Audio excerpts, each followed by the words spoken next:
सोकर उठ गया तू? शायद नींद तो अच्छी आई होगी तुझे। आज का कोई गोल बनाया है तूने, या आज का दिन भी यही सोचकर गवा देगा कि मेरी तो किस्मत ही खराब है। हर जगह नाकामयाबी मिलती है मुझे, तो क्या करूं? आपकी नाकामयाबी का कारण मुझे पता है। एक छोटी सी स्टोरी सुनाऊंगा जिससे आप शायद ये जान पाओगे कि मेरे कामयाब ना होने का कारण क्या है। इस कहानी को पूरा मन लगाकर सुनना।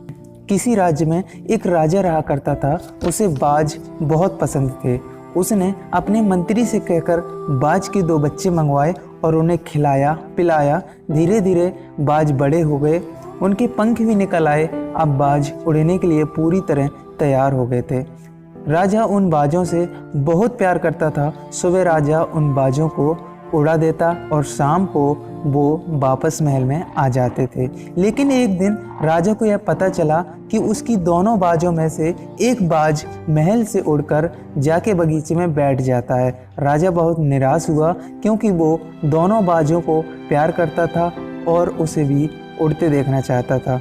राजा ने अगले दिन उन बाजों को उड़ाया तो देखा एक बाज तो आसमान को चीरता हुआ आकाश में उड़ गया और दूसरे बाज ने हल्की सी उड़ान ली और जाकर बगीचे में एक पेड़ की शाखा पर बैठ गया। शाम को एक बाज तो पूरे राज्य का भ्रमण करके लौट आया और उसके साथ दूसरा बाज भी आ गया। अब राजा सोच में पड़ गया कि कैसे इस बाज को उड़ाया जाए। उसने अपने मंत्री को बुलाया और कहा कि नगर में डंका पिटवा दो कि जो व्यक्ति राजा की बाज को उड़ाना सिखा देगा उसे ढेर सारा पुरस्कार दिया जाएगा। इस बात को सुनकर बहुत से विद्वान आए, बहुत सी कोशिश की पर असफल रहे। वो बाज को उड़ाते और बाज जाकर बगीचे में पेड़ की डाल पर बैठ जाता। राजा बहुत निराश हुआ। अगले दिन राजा जब सुबह नींद से उठा तो उसने देखा कि उसकी दोनों बाज आसमान में उड़ रहे हैं। राजा बहुत खुश हुआ। उसने मंत्री से पूछा कि इस बाज को किसने उड़ना सिखाया। तो मंत्री ने जवाब दिया, अपने राज्य के एक किसान ने इस बाज को उड़ाया है।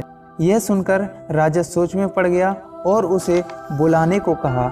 राजा ने उस व्यक्ति से पूछा कि इस बाज को इतने बड़े बड़े विद्वान नहीं उड़ा पाए तो तुमने क्या किया कि यह बाज उड़ने लगा?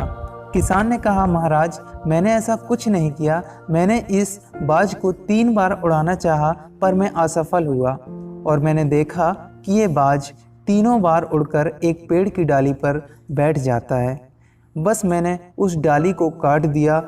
चौथी बार जब बाज को उड़ाया तो उसने वो डाली वहाँ पर नहीं पाई और जाकर आसमान में उड़ने लगा। राजा बहुत खुश हुआ और उस किसान को बहुत सारा उपहार दिया। इस कहानी से सीख मिलती है कि उस बाज ने एक कंफर्ट जोन बना लिया था और उसे इसकी आदत पड़ गई थी। आपकी आदत भी उस बाज की तरह हो गई है। आप उस कंफर्ट जोन को छोड़ना नहीं चाहते, उसी में एडजस्ट करना चाहते हैं और वही आपकी नाकामयाबी का कारण है।